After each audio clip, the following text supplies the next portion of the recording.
Shalom Bapak Ibu. Kita bersyukur kita sudah melewati banyak hal ya bersama dengan Tuhan. Tapi kita bersyukur melalui pujian tadi kita diingatkan tiap musim dalam kehidupan kita, Tuhan tidak pernah meninggalkan kita. Tema di bulan ini itu berkorban itu tidak sulit ya Pak? Tidak sakit. Berkorban itu tidak sakit. Tetapi kok kenyataannya sakit ya. Bapak Ibu, memang berkorban ini pada akhirnya kita akan nanti di akhir khotbah baru saya akan simpulkan. Pada akhirnya berkorban ini tidak sakit. Tetapi dalam menjalaninya tentu saja sakit. Nah, Bapak Ibu yang dikasihi Tuhan, sebelum saya menjabarkan bagian firman Tuhan ini, saya ingin memberikan satu kesaksian. Beberapa waktu yang lalu kami di sekolah itu ada kegiatan aksi berbagi kasih, ya, aksi berbagi kasih, dan disinilah saya belajar melihat ternyata ada anak Tuhan yang betul-betul mengorbankan semuanya untuk Tuhan dan sesama. Jadi dari sekian panti asuhan di sekitar Harapan Indah, jadi orang tua murid ini bekerja sama dengan sekolah memberikan sumbangan gitu ya dalam bentuk sembako pada waktu itu. Lalu sembako yang terkumpul itu kami bagi-bagi di seputaran Harapan Indah. Ada berapa Bu Jun? 7 ya? 9 atau 7? Sekitar 9 panti, dan itu salah satunya itu kami keluar dari Harapan Indah. Ada 2 yang keluar dari Harapan Indah, tapi yang cukup mengena di hati saya ini, ada satu panti yang begitu saya masuk, saya diberkati, saya langsung share di grup pengurus. Jadi nama panti ini adalah yayasan Rumah Roti Edelin. Nah, saya pikir ini itu ya udahlah seperti yang sebelum-sebelumnya ya, ada anak-anak atau ternyata di panti ini Bapak Ibu kompleks. Ada yang anak-anak nih, ada yang masih anak-anak. Lalu ada juga yang teman-teman yang ODGJ gitu ya, ada punya sakit mental di situ. Dengan segala macam ya, kita menanganin orang yang sehat mental aja nggak mudah. Ini udah ada anak-anak, lalu ada yang sakit mentalnya, lalu ada juga opa-oma yang ya keluarganya mungkin nggak tahu lah saya alasannya kenapa akhirnya meninggalkan di situ. Jadi ada anak-anak, ada yang sakit mentalnya, ada oma-opa, dan saya berpikir pasti nih orang-orangnya ini hebat nih semua yang menangani. Tetapi Bapak Ibu, betapa terkejutnya saya ketika mengetahui bahwa yang mengelola ini adalah seorang ibu yang secara kesehatan juga tidak baik-baik aja. Dia itu kanker stadium 4. Lalu dia mengorbankan dirinya dengan cara apa? Dia tidak mensetujui kemo pada akhirnya. Padahal itu adalah salah satu jalan ya kemo. Tapi dia tidak memilih kemo. Padahal kalau dari BPJS pasti free. Yang dia pikirkan itu waktunya Bapak Ibu. Dia nggak mau meninggalkan orang-orang ini.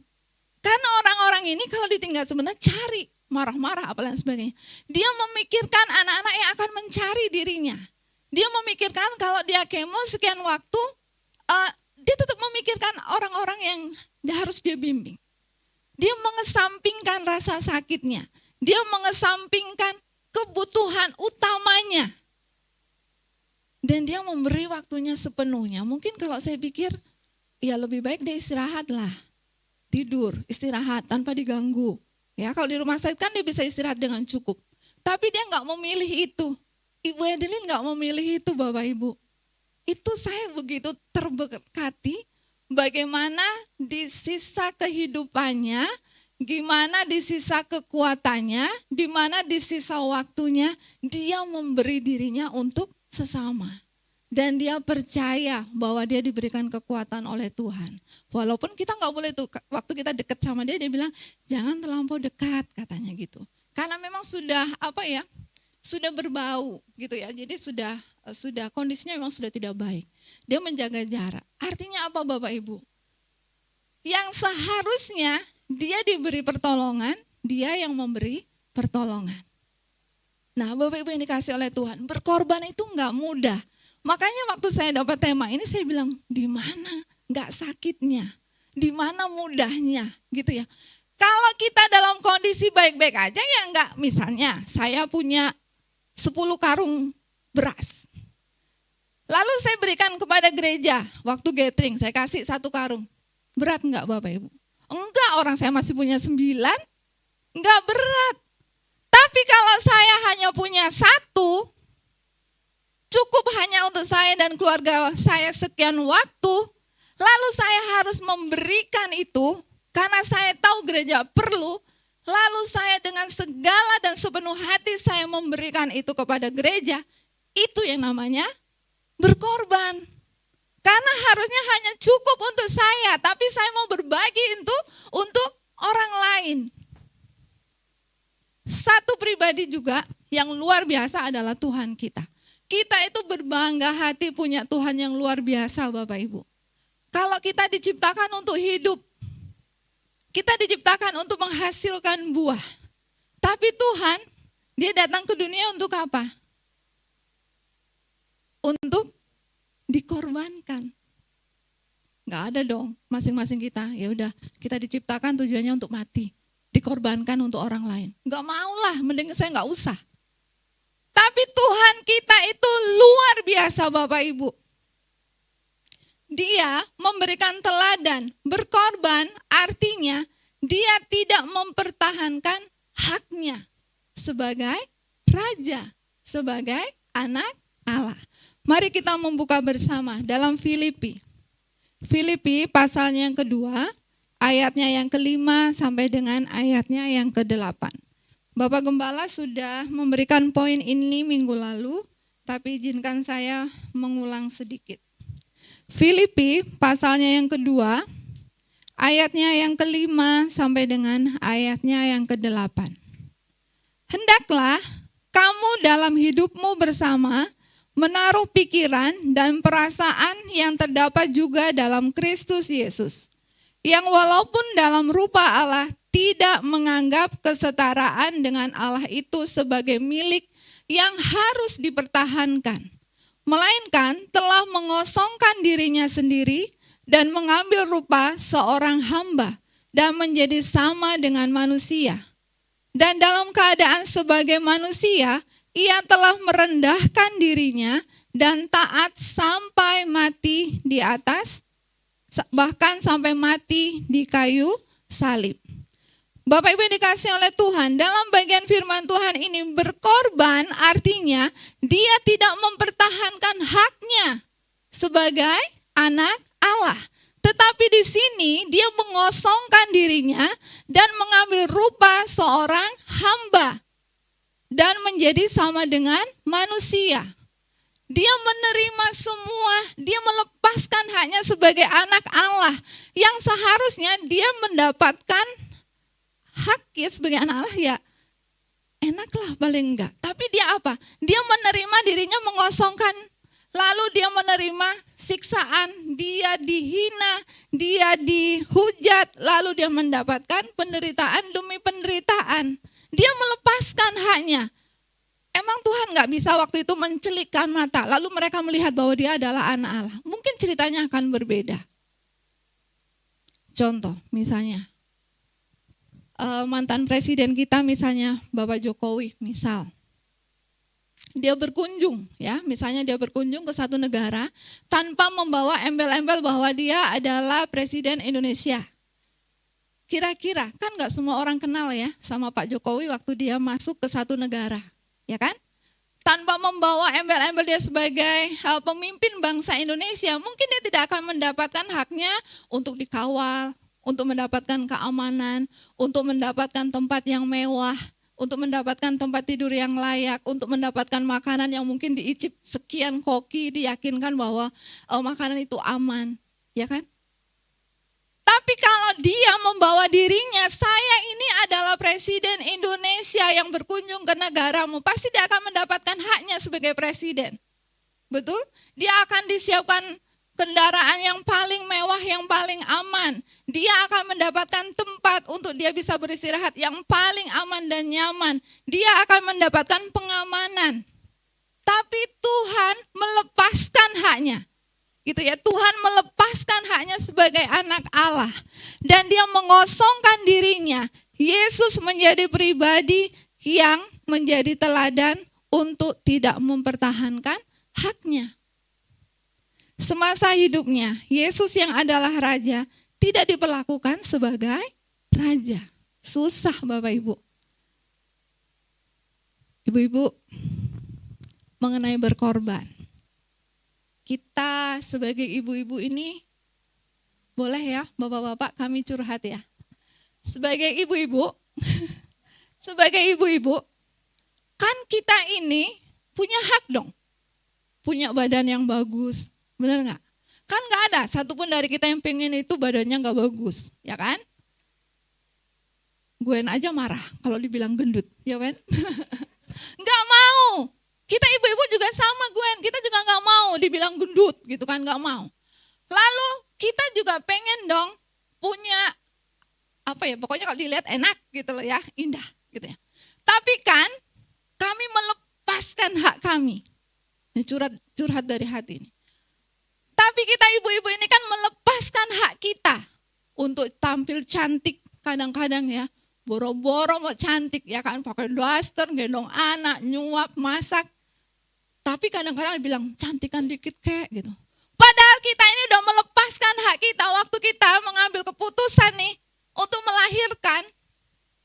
Udah gelendot sana semua barang-barang badan kita ini kan, melebar ke kanan ke kiri. Nggak ada Bapak Ibu, semua kita yang mau kayak gitu. Tapi kami melepaskan hak kami untuk tampil gitu loh. Ya kan? Jangan ketawa Daryl. Waktu Bunda ngelahirin kamu, langsung naik 20 kilo. Dan Daryl pikir kalau udah 20 kilo, nanti waktu udah selesai melahirkan akan kenceng kembali. Enggak lah. Gelambir ke sana, gelambir ke sini, enggak ada kami yang mau.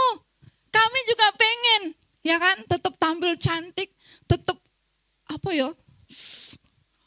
Pokoknya ya, selfie jangan takut. Karena dia lagi menanti kelahiran. Artinya kita sebagai ibu-ibu aja kita memang melepaskan hak kita. Kenapa? Karena kita mau memberi yang terbaik untuk anak-anak kita. Kita nggak pikirkan loh, ya kan? Kita yang suka pedes tahan-tahan nggak makan sambal 9 bulan. Jangankan 9 bulan udah lahiran kita masih mikir dia ASI. Takutnya nanti sakit perut kalau minum ASI terus pedes.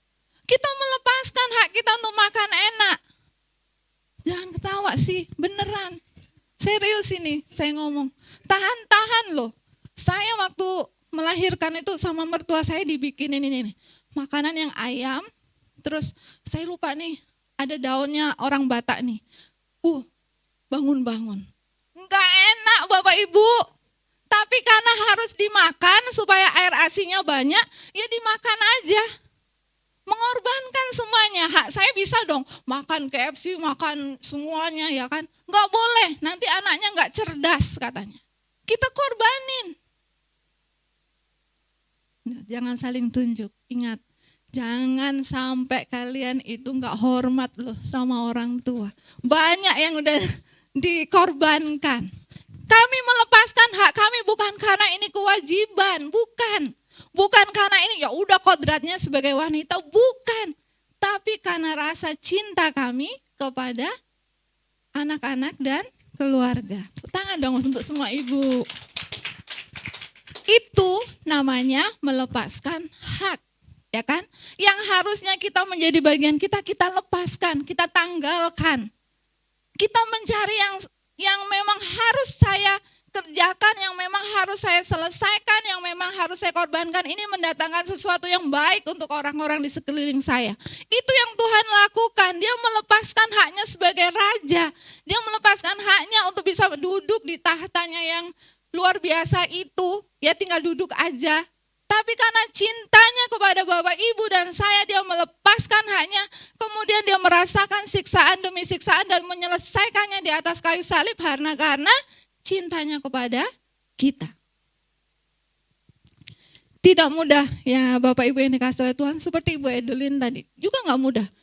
Saya berpikir kita flu aja, susah bernafas aja, gara-gara flu aja kita udah pengen istirahat. Saya membayangkan mungkin Ibu Edelin juga pengen ya, kalau lagi nyut tuh pengen istirahat. Tapi dia melepaskan haknya untuk beristirahat. Dia melepaskan haknya untuk mendapatkan perawatan karena cintanya kepada orang-orang yang membutuhkan. Bagaimana dengan Bapak, Ibu, dan saya? Berkorban di sini, kita harus melepaskan hak kita. Karena dengan melepaskan hak kita, kita menjadi orang yang rendah hati. Dengan melepaskan hak kita, kita tunduk kepada kerendahan hati seperti Tuhan yang adalah rendah hati. Tuhan mengajarkan kerendahan hati. Tapi kadangkala kita sulit untuk meneladani ini. Itu poin pertama. Berkorban itu artinya kita tidak mempertahankan hak kita.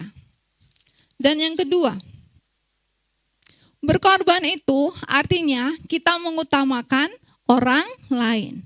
Filipi 2 ayatnya yang ketiga sampai dengan ayat yang keempat dikatakan demikian.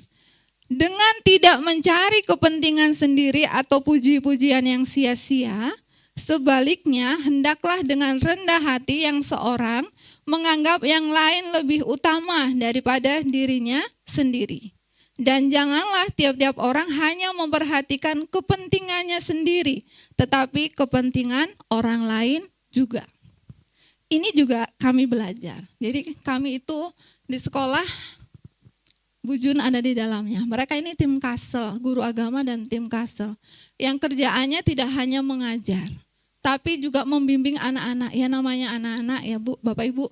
Kadang-kadang kan ada aja tingkahnya di sekolah.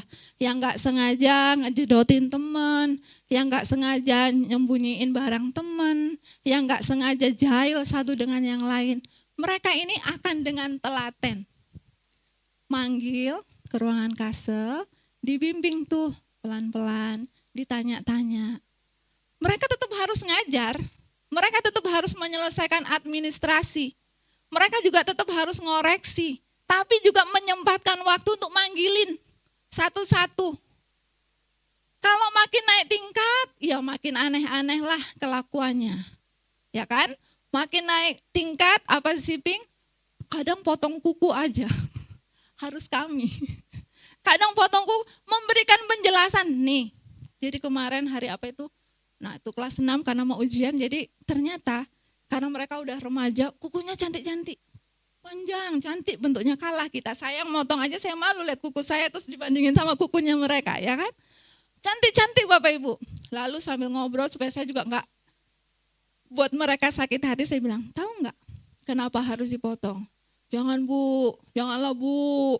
Jangan Bu, itu udah sebulan Bu. Terus saya bilang, nanti kalau enggak sengaja kamu itu kena teman, masalah. Pikiran saya gitu, kalau enggak sengaja kena lagi sini teman, masalah. Lebih baik kita potong lah, saya bilang gitu kan. Ya udah, tapi jangan pendek-pendek Bu, nego. Ya, mereka masih nego. Artinya teman-teman di Kasel ini kadang-kadang mungkin juga mereka perlu istirahat, saya rasa. Padahal di jam istirahat itulah justru mereka harus manggilin anak-anak. Kadang-kadang saya lihat jam makan mereka itu berubah. Makan pagi jadi makan siang jadi makan sore. Begitu pola hidupnya. Puji Tuhannya sih teman-teman semua sehat. Artinya tidak mementingkan, jadi orang lain yang penting daripada kepentingannya sendiri. Kadang-kadang saya lihat mereka pulang pun itu udah larut. Bapak Ibu, bukan kurang kerjaan mereka di sekolah. Karena memang kerjaan hari ini belum selesai. Sebetulnya bisa kan diselesaikan di rumah.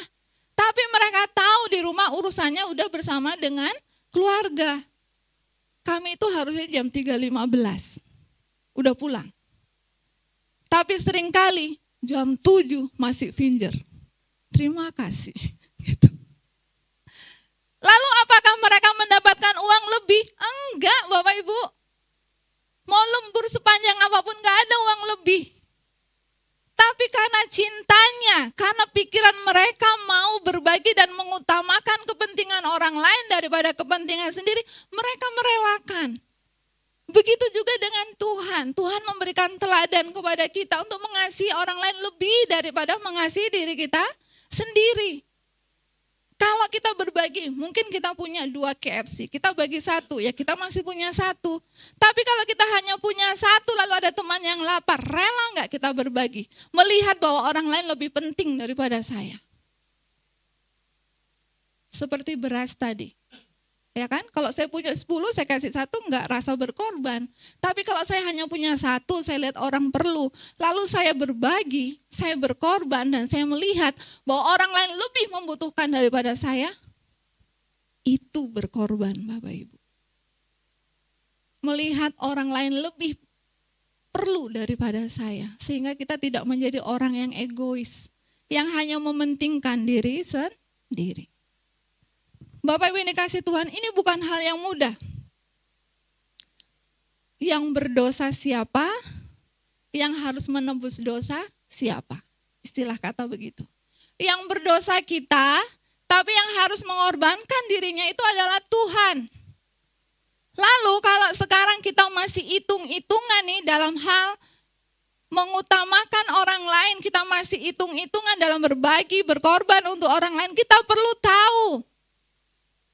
Kita perlu ingat bahwa kita sudah mendapatkan hak juga dari Tuhan. Harusnya kamu gak dapat hak sebagai anak Allah, tapi aku menjadikan kamu sebagai anak Allah.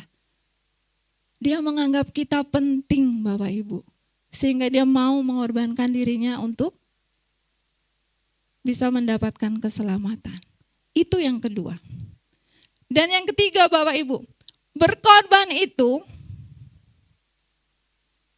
adalah memberi sampai sakit. Bertentangan enggak nih Pak sama tema? Jadi Bapak Ibu, berkorban itu adalah memberi sampai sakit. Markus 12, mari kita buka bersama-sama. Markus 12 ayat yang ke-41 sampai dengan ayatnya yang ke-44.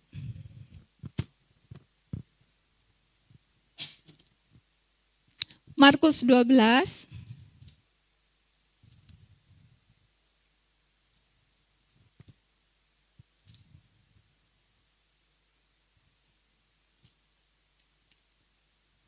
Markus 12 ayatnya yang ke-41 sampai dengan ayatnya yang ke-44. Demikian bunyi firman Tuhan. Pada satu kali Yesus duduk menghadap peti persembahan dan memperhatikan bagaimana orang banyak memasukkan uang ke dalam peti. Banyak orang kaya memberi jumlah yang besar. Lalu datanglah seorang janda yang miskin dan ia memasukkan 2 peser yaitu 1 duit. Maka dipanggilnya murid-muridnya dan berkata kepada mereka, "Aku berkata kepadamu, sesungguhnya janda miskin ini memberi lebih banyak daripada semua yang memasukkan uang ke dalam peti persembahan. Sebab mereka semua memberi dari kelimpahan, tetapi janda ini memberi dari kekurangannya. Semua yang ada padanya yaitu seluruh nafkahnya." Berkorban itu memberi sampai sakit. Memberi tanpa sakit itu adalah pengorbanan. Kebayang ya Bapak Ibu kalau nanti pas kita kasih persembahan nih. Tuhan ada di situ nih. Tuhan lihat kan kadang-kadang. Ya saya nggak tahu lah pergumulan. Cuman saya dulu waktu pelayanan itu seringkali kecewa. Kadang-kadang kan kita ada amplop ya kita masukkan. Kadang-kadang kan gereja itu tidak pernah memaksa loh Bapak Ibu ya. Bapak Ibu harus ngasih tiap minggu, enggak. Tapi sangat disayangkan kalau begini. Kadang-kadang kedapatan tuh amplopnya kosong gitu ya. Atau kadang-kadang ada uang 2.000 diuntel-untel. Dimasukin ke dalam amplop. Sebetulnya bukan nominalnya Bapak Ibu. Tuhan juga enggak lihat kok seberapa jumlah yang kita kasih ya. Saya ngebayangin Tuhan di situ kan Tuhan lihat kita kasih. Tuhan kita kasih. Yang Tuhan lihat kan kesungguhan hati kita ya. Ngebayangin kalau Tuhan lihat tuh, uang 2.000 diuntel-untel, paling enggak dirapikan lah. Ya Bapak Ibu, dilipat yang bagus. Ya memang hanya ini yang saya punya. Tuhan juga tahu kalau itu memang hanya itu yang tersisa nih di minggu ini misalnya. Tapi paling enggak kita memberi dengan yang terbaik, dilipat yang rapi. Dengan sepenuh hati Tuhan. nanti kalau ada berkat lagi aku beri yang terbaik untuk Tuhan. Tapi hari ini itu yang terbaik untuk Tuhan. Jangan karena udah sedikit diuntel-untel. Ya kan Bapak Ibu, kasihan yang ngitung persembahan, dilurus-lurusin lagi gitu ya. Dilurus-lurusin lagi gitu. Bapak Ibu yang dikasih oleh Tuhan, Yesus mengajarkan kita pengorbanan itu ketika kita harus berbagi yang sebenarnya hanya cukup untuk kita, tapi kita berikan kepada orang lain seperti janda miskin ini. Bukan nominal jumlah yang diberikan oleh janda ini, bukan Bapak Ibu. Sekali lagi bukan nominal yang Tuhan lihat.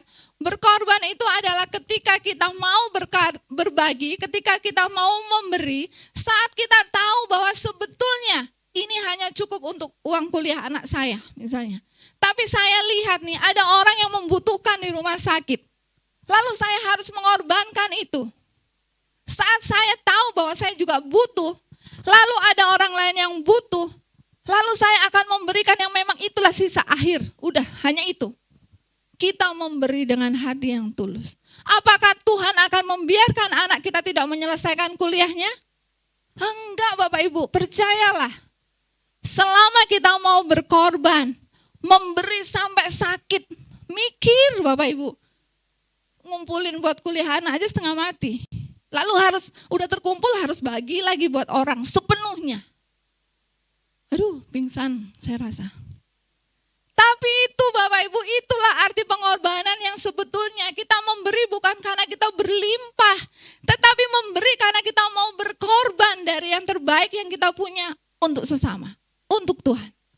Selebihnya urusan Tuhan Bapak Ibu. Itu sebabnya saya bilang berkorban ini sakit. Sampai sakit. Karena kita kadang-kadang menimbang. Lebih baik aku bayarin ini, lebih baik untuk ini. Uang 10.000 pun bisa beli beras untuk ini, kadang kita menimbang-nimbang. Padahal kalau kita berkorban sepenuh hati, kita yakin dan percaya Tuhan akan memberkati hal yang lain yang kita perlu Bapak Ibu. Seperti Tuhan juga bekerja bagi orang yang kita lihat perlu. Dan Tuhan mau memakai kita. Kita tidak akan merasakan pengorbanan itu sakit. Karena kita memberinya, berkorbannya dengan cinta kepada Tuhan. Kalau kita cinta, kita akan berikan apapun untuk Tuhan. Amin Bapak Ibu. Kalau kita cinta sama Tuhan, kita akan mengalahkan cinta kita itu kepada pasangan, kepada anak, kepada sesama. Dan kita akan memberi lebih untuk Tuhan. Dan yakinlah, berkorban itu tidak akan sakit lagi. Karena kita tahu tujuan kita memberi. Kita berkorban waktu, kita berkorban tenaga, kita berkorban materi. Karena cinta kita kepada Tuhan. Mari Bapak Ibu yang dikasihi oleh Tuhan. Kita menjadi pelaku firman. Seperti Ibu Edelin, dia memberikan waktunya, dia memberikan tenaganya. Kalau Pak Irwan memberikan contoh juga kemarin, ya kan? Saya juga mau memberikan contoh seperti Ibu Edelin. Sisa hidupnya, dia mau memberi yang terbaik untuk Tuhan. Bagaimana dengan ibu dan saya? Apakah Bapak, Ibu, dan saya sudah berkorban sampai sakit atau belum? Kalau belum, mungkin kita belum berkorban untuk Tuhan. Jangan takut sakit Bapak Ibu. Pada akhirnya kita tidak akan merasakan berkorban itu sakit. Karena kita tahu kita melakukannya karena cinta kita kepada Tuhan. Tuhan memberkati kita.